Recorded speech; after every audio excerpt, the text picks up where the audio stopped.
Good morning, everyone. Welcome to News Extra, and my guest today is Scottsbluff Fire Department Chief Tom Shingle. Thank you very much for joining us, Tom. Thanks for having me. And, of course, this is a very cold time of year. We're in an extended cold snap right now with what seems to be well below average temperatures, at least for a while now.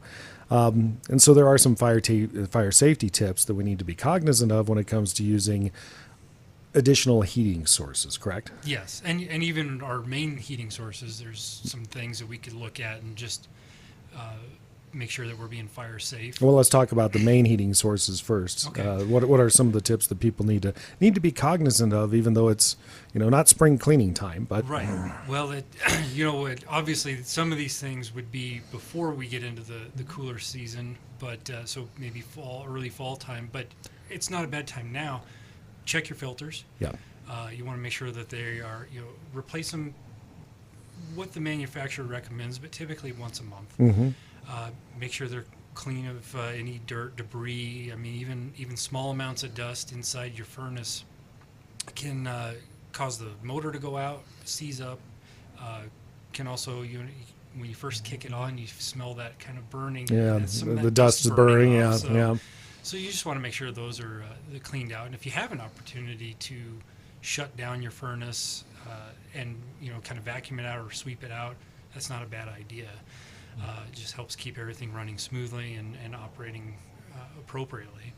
And it's not a bad idea to get a cleaning company or a furnace company, HVAC company to come in and just take a look at it and make sure it's operating the way it should be and that you're not going to have any issues with it. Yeah.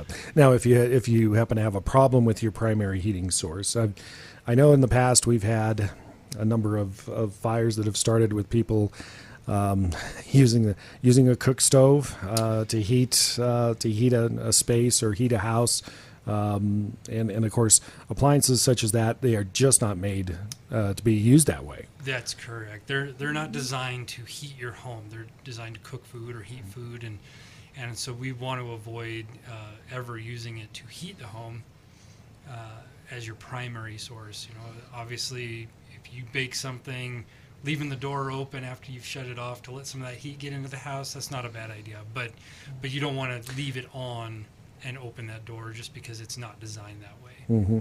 And of course, secondary heating sources tend to get in use this time of year, especially when we get these temperatures that are bitterly cold in the mornings where we're well below zero.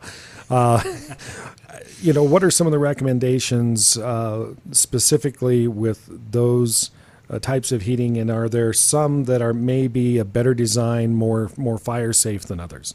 Certainly. So we're talking about space heaters. Yes. Is what we're talking about. And with those, any type of space heater, you want to make sure that the cord isn't frayed. Mm-hmm.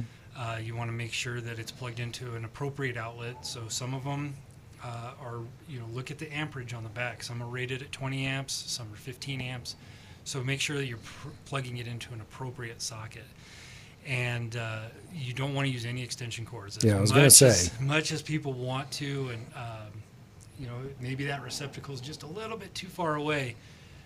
Make sure that the heating device you use is rated for the size of the room too. Sure. They do come in different sizes. The smaller they are, smaller areas. The larger they are, typically larger areas. So all things to consider when you're looking for a space heater if you don't own one. And if you do own one, just make sure it's appropriate for the room. There are some too that if they'll have an anti-tip switch. So if Mm-hmm. it tips over, it'll automatically shut it off to eliminate that fire. Isn't that almost a standard feature in all of these now because of Underwriter Laboratories and things such as that? It is. Any newer models that you go out and purchase, almost every single one of them will have that anti-tip switch in it. There might be a few still on the market that don't, but pretty rare anymore. Or if you happen to get one from a garage sale or Sure, something like sure. that, a used appliance store. Now, there's a whole variety of options when it comes to space heaters such as that. You have infrared, you have quartz, you have forced air, with a fan. Sure. the radiant oil, self-contained oil heaters. Are there any of those that may be more preferable to others when it comes to fire safety, or are they generally the same? You just have to be cognizant of the heating source.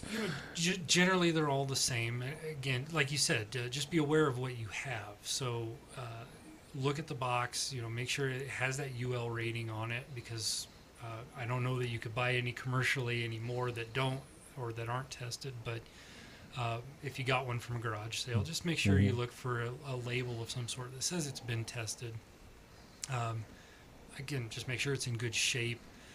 Really, the type of heat that each one of these produces, they're all tested to a certain standard based on what it is. So just be aware of how you're using it. Don't let it run 24 hours a day.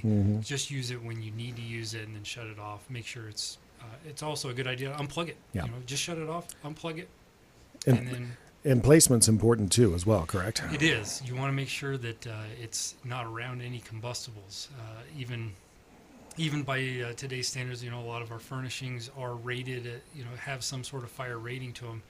The general rule: keep it about 3 feet from couches, curtains, anything that might get in the way that could cause it to build excessive heat. Because while it may not initially start something on fire, if it builds that excessive heat, it could malfunction and certainly catch everything around it on fire. No paper, just keep that area clear of it. And plus, it will operate a lot better too if it has free air to flow through it. Okay. Just some fire tips right now for heating during this winter season. We'll be back with some more fire tips with Scottsbluff Fire Chief Tom Shingle in just a minute. We're back on News Extra, and my guest is Scottsbluff Fire Chief Tom Shingle. And we've been talking about some fire safety during the wintertime here this year.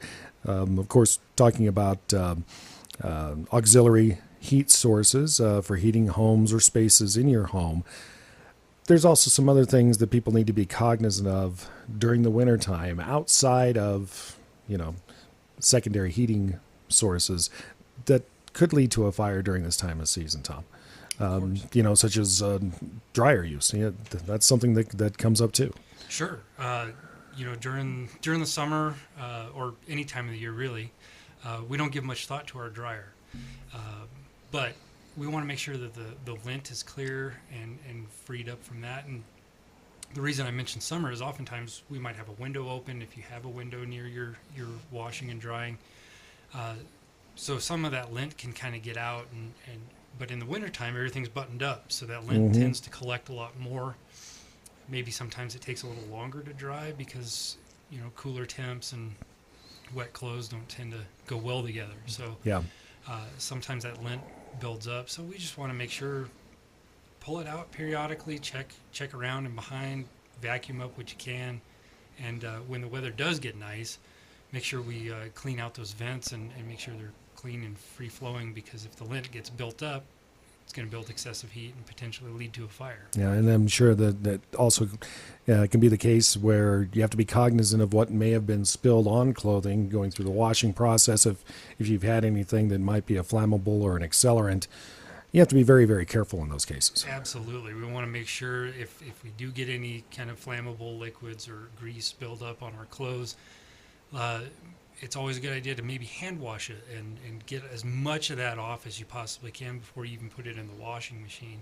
And then once it is in the washing machine, give it a good smell, feel it. If it still feels greasy or has a strong odor on it, it may not be suitable to put in the dryer. So it could be, you may just have to discard it, but if you can get most of that out, if it's pretty benign, usually you can stick it in the dryer. Sure. And of course, this time of year, people like to start their cars ahead of going out and leaving for the course of a day.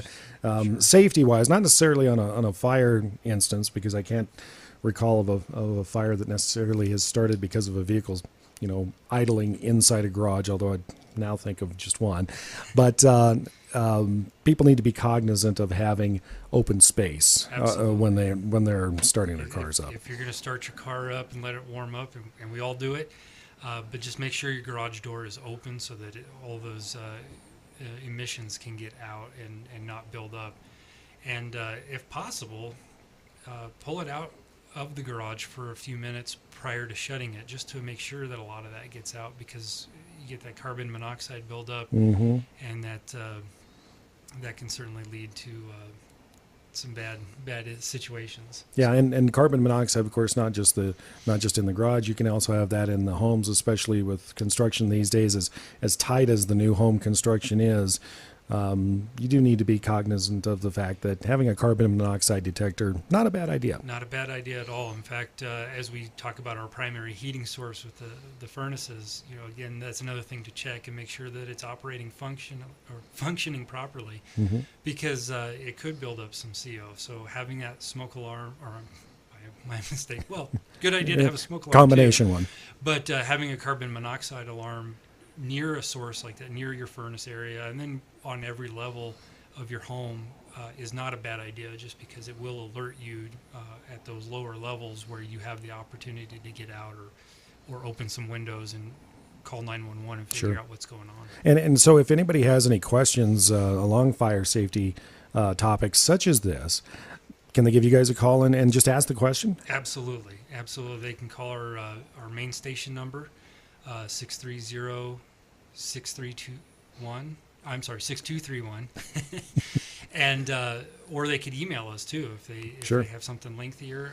fireinfo@scottsbluff.org. Someone will get back in touch with somebody if they email that.